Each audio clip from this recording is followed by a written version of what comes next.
Bismillahirrahmanirrahim. Kami mengambil tajuk kesetiaan kepada raja dan negara.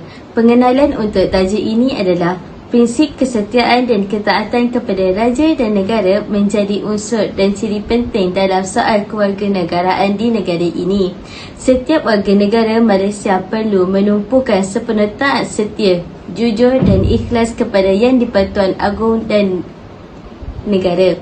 Di peringkat negeri pula, rakyat dikehendaki menumpukan taat setia kepada raja yang memerintah negeri tempat mereka bermastautin tanpa mengurungkan taat setia kepada Yang di-Pertuan Agong.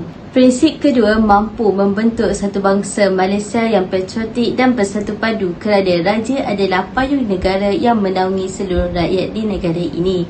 Justru, institusi raja tidak boleh dicemari, dipelekehkan atau dihina serta ia tidak wajar dipolitikkan sama sekali.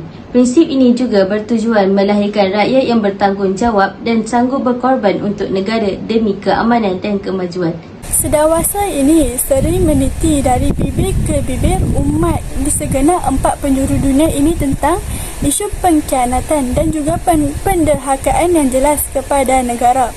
Ia berpunca kerana sesetengah pihak tidak berpuas hati dan sanggup melakukan penghinaan kepada pemimpin negara yang sanggup bertunggus lumus dalam melaksanakan pemerintahan kawalan pergerakan iaitu PKP sehingga tamat. Terdapat juga pihak berkuasa yang mengambil berat, berusaha sehabis baik mencari penderhakaan ataupun pengkhianatan negara untuk memberikan hukuman yang setimpal ataupun lebih berat kepada mereka. Nilai. Apakah nilai yang kita boleh dapat daripada isu tersebut?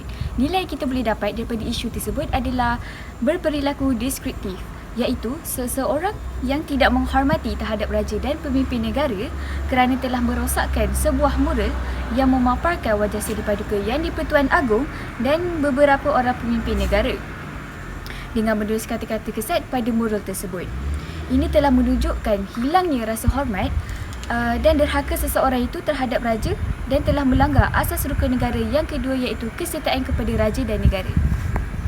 Sikap menconteng gambar raja dan pemerintah adalah perkara yang tidak baik dan tidak menghormati raja dan pemerintah. Tindakan boleh dikenakan ke atas individu yang melakukan perkara seperti ini kerana dianggap tidak setia kepada raja dan negara dan juga merupakan sikap seorang pengkhianat. Seterusnya saya ingin menerangkan pasal refleksi terhadap kesetiaan pada raja dan negara. Kesetiaan pada raja dan negara yang ditunjukkan oleh warga negara melalui sumbangan dan pengorbanan adalah merupakan unsur patriotisme. Oleh itu, penderhakaan yang berpunca daripada perbuatan buruk seperti vandalisme bukan sahaja dirasai oleh individu, malah masyarakat sekeliling dan negara juga turut terkesan dengan perbuatan yang tidak bermoral dan menyusahkan semua pihak itu. Vandalisme boleh memberi kesan kepada individu, masyarakat dan negara. Seterusnya, peranan kita dalam menumpahkan taat setia kepada raja dan negara sebagai pelajar teknologi maklumat yang pintar, kita dapat mencipta aplikasi permainan atas talian yang melontarkan soalan-soalan berkaitan sejarah negara. Aplikasi tersebut patutlah bersifat kreatif supaya dapat menarik minat lapisan umur antara tua dan muda. Selain itu, kita juga dapat memainkan peranan penting untuk belajar bersungguh-sungguh, menerokai lebih banyak ilmu tentang IT supaya kita dapat menyumbang bakti dengan segala kepakaran yang kita ada kepada negara dalam menjaga keselamatan data-data negara. Okey, peranan pelajar dalam mengekalkan kesetiaan kepada raja dan negara, kita mestilah mempelajari tentang adab-adab menghormati agung. Hal ini agar dapat melahirkan pelajar yang mempunyai adab yang sopan. Selain itu, pelajar boleh menerapkan rasa sayang akan negara dengan tidak melakukan vandalisme di mural agung yang telah dilukis. Hal ini agar dapat melahirkan generasi yang berbakti kepada negara dan mempunyai budaya yang baik. Impak yang akan diperoleh jika kita sebagai pelajar memainkan peranan dalam perkara ini, yang pertama adalah dapat menambahkan ilmu pengetahuan dari sudut sejarah negara kita. Hal ini kerana dengan adanya aplikasi yang dihasilkan, semua pihak dapat mengakses serta menggunakannya untuk mengetahui sejarah yang telah berlaku di negara kita.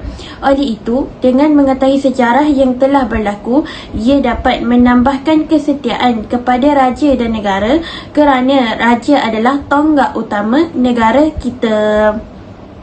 Akhir sekali, saya dapat rumuskan apabila prinsip kesetiaan kepada raja dan negara diabaikan, maka fahaman anti-institusi raja mula berlega-lega di dalam kepala pelajar.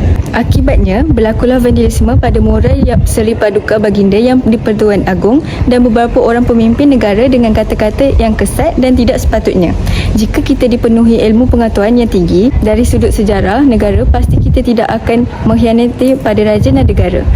Sebagai pelajar teknologi maklumat, sepatutnya kita yang menyumbang kepakaran untuk menjaga data negara agar tidak dicerobohi oleh orang luar yang tidak bertanggungjawab. Justru itu dapatlah disimpulkan bahawa kekuatan sesebuah negara adalah berhubung kait dengan kesetiaan rakyat dengan pemimpinnya, dengan syarat ketaatan yang ditumpahkan kepada pemimpin tersebut.